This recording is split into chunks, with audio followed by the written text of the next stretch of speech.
Thank you. হ্যাঁ, আর house সাথে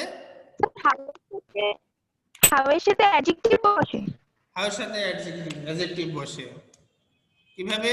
আমরা যদি বলি which pen do you want, তুমি কোন কলমটি চাও। এই যে পেন, পেন হইলো নাউন, হুইচের সাথে সাধারণত নাউন বসে প্রশ্নের উত্তর তৈরি হয়, প্রশ্ন তৈরি হয়।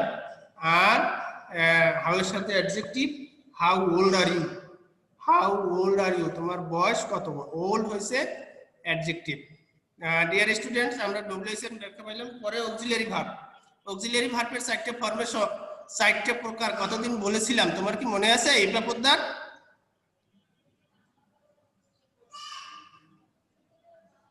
না, আমি হয়তো সমস্যার কারণে শুনতে পাইনি। তোমার কাছে তো আমি একটু দেরিতে অক্সিলিয়ারি ভার্বকে 4 ভাগে ভাগ করা হয়েছে। আমরা সাধারণত বলে যাই 13 সেকেন্ডে 26টা অক্সিলিয়ারি ভার্ব বলি। এটা am, is, are, was, were, have, has, had, done, will, shall, should, can, could, may, might, do does, did, may, might, can, could, must, need, dare, etc. কিন্তু এই পুরো অক্সিলিয়ারি ভার্বকে আবার 4টে ভাগে খণ্ডাংশ করা হয়েছে। 4 kinds, divided into 4 kinds. One হলো be verb. Be verb 5টা, am, is, are, was, were, be, been 7টা। সাধারণত বেসিক্যালি 5টার ব্যবহার হয়ে থাকে। তারপরে হইলো do verb, do does did. যখন আমরা ডান লিখবো তখন সেটা main verb. Do does did, did, do does did, এটা হলো অক্সিলিয়ারি ভার্ব।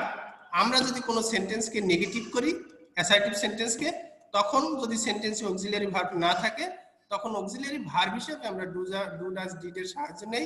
কিংবা সেন্টেন্সকে যদি ইন্টারোগেটিভ করি, চেঞ্জিং এ ইন্টারোগেটিভ করি, তখন আমরা ডু ডাজ এর সাহায্য নেই, ডু ডাজ ডিড এর সাহায্য নেই। সেখানে টেন্স অনুসারে এবং সাবজেক্ট ভার্ব এগ্রিমেন্ট অনুসারে ডু ডাজ ডিড বসে। তারপরে হলো have verb, have, has, had, have, has, had. Then হলো মডালস অক্সিলিয়ারি ভার্ব। বাকি রেস্ট অফ বাকিগুলো সব modals auxiliary verb. Will, would, should, could, shall, may, might, it, etc, etc. তাই যে সংক্ষেপে আমরা বলেছি auxiliary verb. Then subject.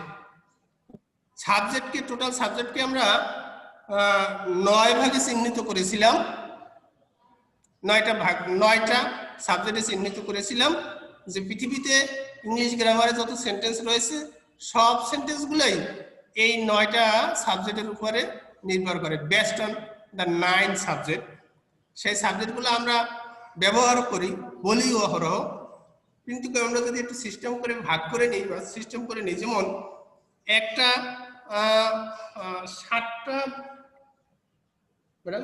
60টা subject, I, we, you, he, she, it, দে।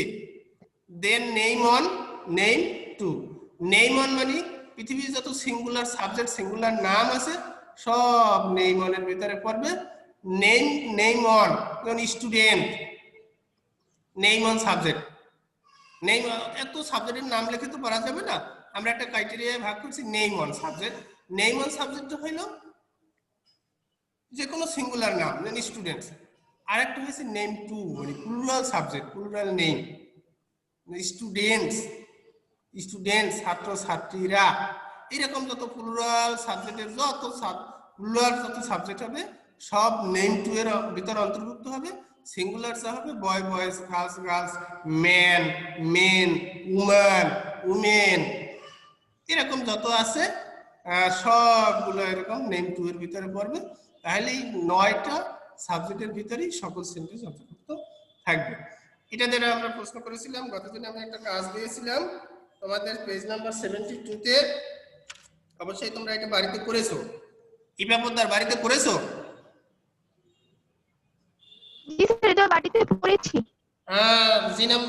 আচ্ছা, আমরা ওখানে আলোচনায় ছিলাম ডব্লিউএস কোশ্চেন কিভাবে তৈরি হবে। তাহলে ডব্লিউএস কোশ্চেন তৈরি হবে এই 3টে জিনিসের দ্বারা। যে কোনো আমি বলেছিলাম একটা সেন্টেন্স বলবো, সেই সেন্টেন্সের উপরে একটা প্রশ্ন তুমি তৈরি করবে। যেমন পেজ নাম্বার 71,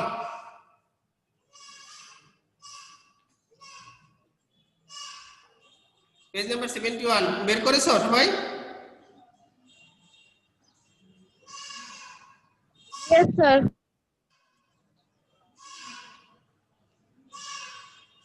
এখানে একটা সেন্টেন্স একেবারে শেষের লাইনের আগের লাইনে একটা লেখা আছে, দেখো, I spend some time with my teammates. এই ব্যাপারদার গত ক্লাসে তুমি ছিলে এবং গত ক্লাসে আমি মোটামুটি প্রশ্ন তৈরি করে শিখিয়েছিলাম। এটার উপরে তুমি প্রশ্ন করো, একটা করো, দুইটা করো, ডব্লিউএস কোশ্চেন তৈরি করো। I spend some time with my friend, with my teammates বা ক্লাসমেটস বা ফ্রেন্ডস।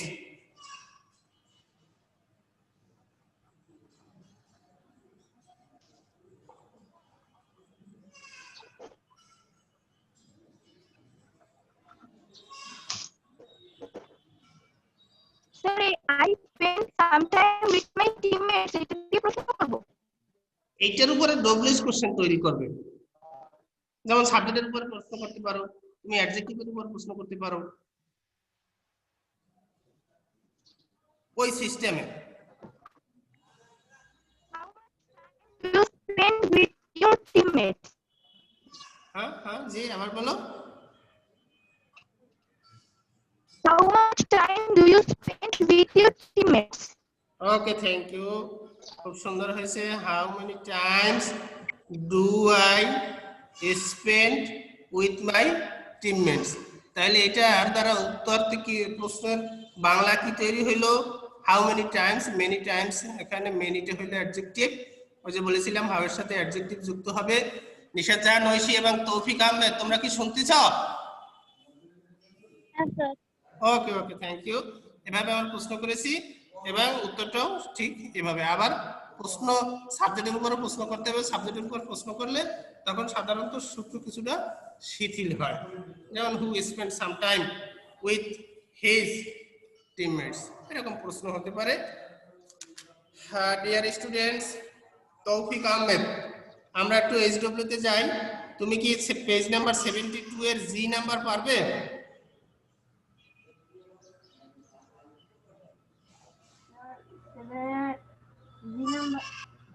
পারবো না স্যার, পারবে না? জোরে বলো।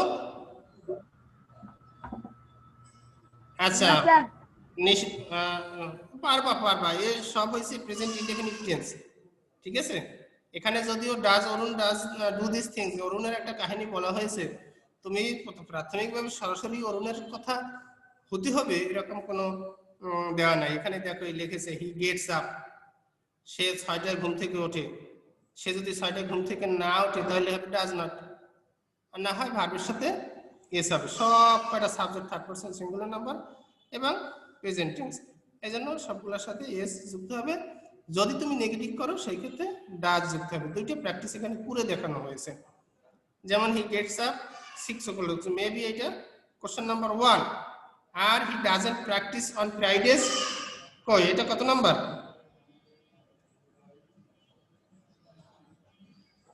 এটা নম্বর নাই। এরকমই সেন্টেন্স গুলো হবে। নিশাত জাহান, ঐশী, হ্যালো, তুমি একটু পড়ে শোনো, উত্তরগুলো পড়ে শোনো। ঐশী পারবে, ঐশী কতদিন ক্লাসে ছিল এবং বাড়িতে কাজ দেওয়া হয়েছিল, লাস্টে ওর কাছ থেকে শুনবো। জাস্ট আমার পেজ নম্বরে একটু প্রবলেম হয়েছে, আপনি যদি আরেকবার একটু পেজ নম্বরটা বলতেন ভালো হতো। পেজ নাম্বার 72, ইউনিট 7, লেসন 2 এর আগের পৃষ্ঠা।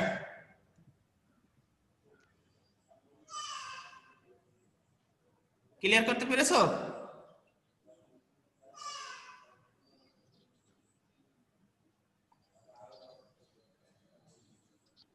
হ্যালো হ্যালো,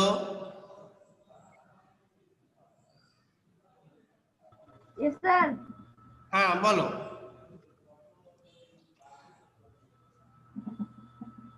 আমাদের সানজিৎ স্যার আরেকবার একটু বলেন। হ্যাঁ, উত্তর বলো, যেগুলো দুটো উত্তর বলো। স্যার আপনার পেজ নম্বরটা ভালো মতো আমি বুঝলাম না, আরেকবার একটু বলবেন? 72 পৃষ্ঠা। হ্যাঁ 72 পেজ, জি নাম্বার। আচ্ছা, তোমার পেজের সাথে মিলতেছে? জি নাম্বারের উত্তর বলবে, সেটা সম্ভব কিনা তোমার কাছে বলা, বলো। আমার একটু প্রবলেম হয়েছে, আমি একটু আচ্ছা ঠিক দেখে আছে, বলছি। নিশাত জাহান ঐশী, তুমি আগের দিন মুখস্থ পড়া বলতে চেয়েছিলে, আমি ইপাপুত্তরের কাছ থেকে উত্তর শুনে তোমার কাছ থেকে কি বলে তোমার কাছ থেকে উত্তর এই মুখস্থ পড়া শুনবো। তুমি প্রস্তুত হও।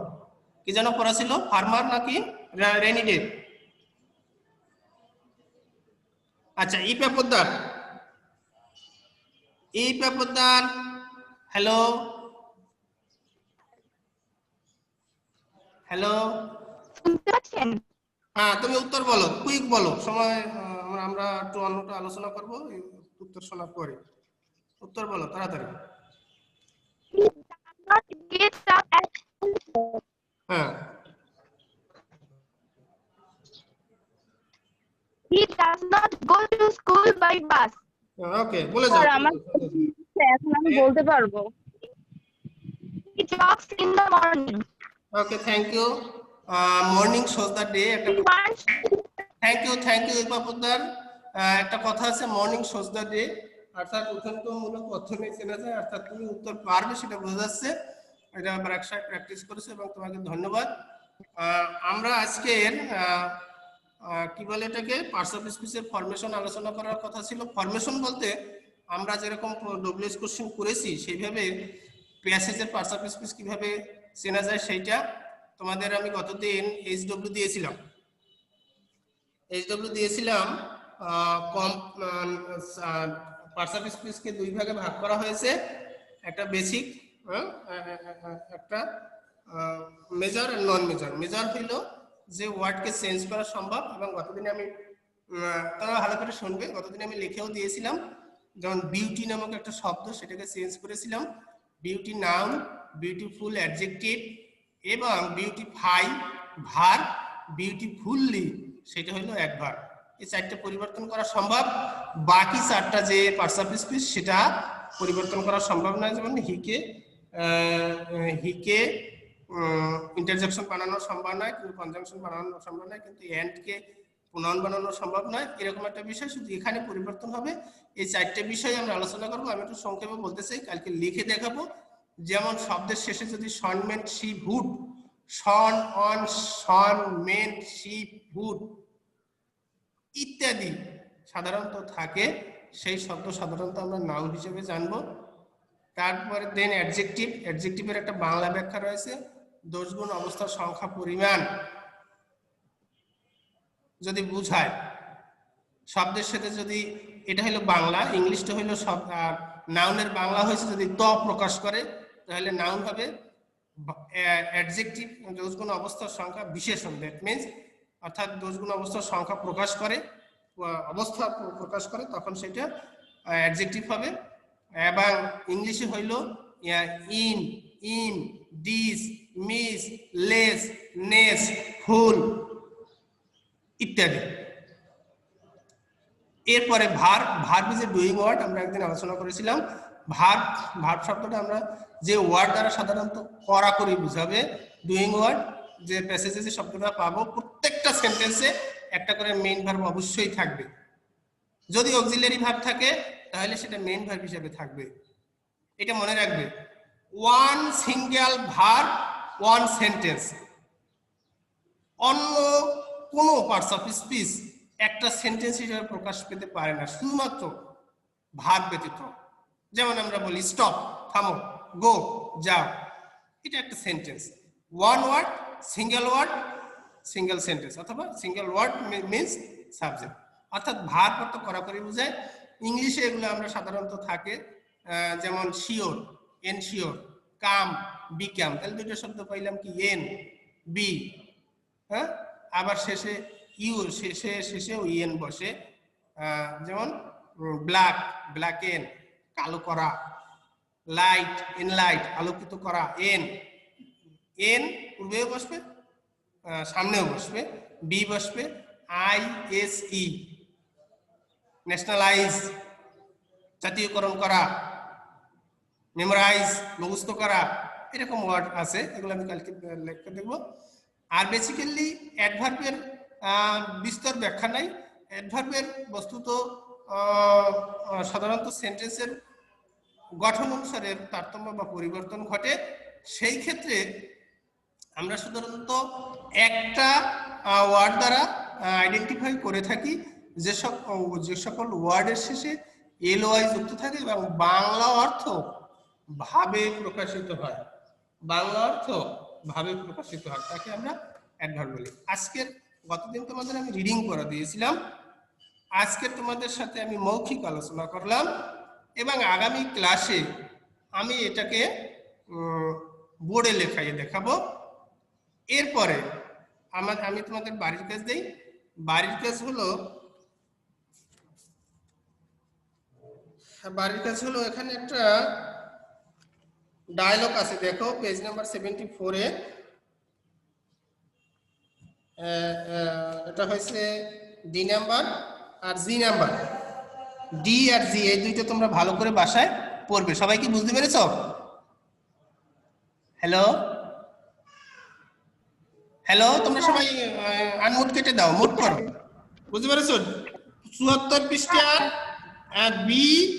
বি না ডি আর জি নাম্বার পড়া থাকবে, বাসায় তোমরা পড়বে। এখানে তোমাদের স্বপ্ন, ডেইলি অ্যাক্টিভিটিস ইত্যাদি লেখা আছে, অর্থাৎ আমরা এগুলো কিভাবে ইংলিশে বলতে পারি দৈনন্দিন জীবনে সেইটা তোমরা পড়বে এবং এটা কালকে আমি আলোচনা করবো, সাথে পার্টস অফ স্পিচ। এবং একটা মুখস্থ পড়া থাকবে, একটা প্যারাগ্রাফ পড়া থাকবে। কি প্যারাগ্রাফ পড়া থাকবে? দুটি প্যারাগ্রাফের নাম বলো দেখি। এটিএসটাল প্যারাগ্রাফ পড়া থাকবে। ওকে, তোমরা তোমাদের বাড়ির কাজ বুঝতে পেরেছো? স্যার আচ্ছা, নিশাত জাহান ঐশীর কাছে মাত্র 5টা সেন্টেন্স শুনবো তোমার সেই মুখস্থ পড়ার। কুইক বলবে। a rainy day হ্যাঁ বলো। a rainy day a rainy day a rainy day is a day when it rains all day long. It may heavily or slowly. It seems dull and gloomy. The sky is covered with dark clouds.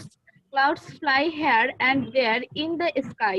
Most of the time, the sky is not seen clearly. People cannot go out without umbrella. Sir, where is it? Thank you everybody. Thank you for enjoying online classes according to schedule. The English first paper class আমরা basically first paper ক্লাসের অনুবাদগুলো তো আমরা বাসায় থেকে করতে পারি, সেই সাথে আমরা এই অনুবাদের সাথে সাথে আরো যে বেসিক গ্রামার গুলো যুক্ত অ্যাকর্ডিং টু দা এনসিটিভি, অর্থাৎ আমরা যখন জাতীয় কারিকুলামের উপর প্রশিক্ষণ নেই, ফার্স্ট পেপার পড়তে আমাদের গ্রামারের কোন কোন পার্ট আমাদের জানা দরকার, পড়া দরকার, সেই সমস্ত বিষয় নিয়ে আমরা মৌখিকভাবে আলোচনা করব। এবং তোমরা ক্লাস এনজয় করেছো, এই জন্য সকলকে ধন্যবাদ এবং ভালো থাকো। Thank you everybody. Thank you, sir.